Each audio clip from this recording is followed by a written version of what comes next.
So hello, this is me Mehak and welcome to the Blitz news channel.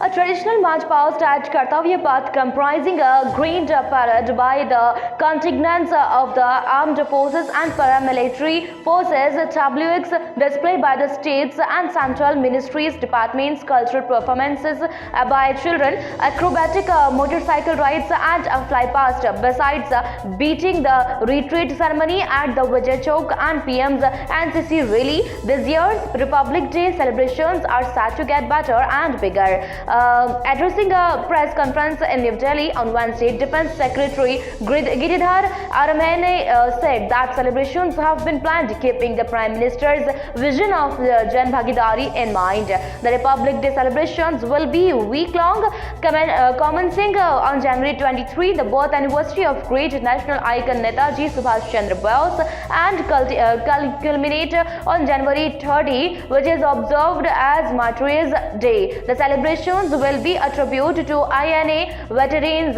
people and tribal communities who participated in freedom movement.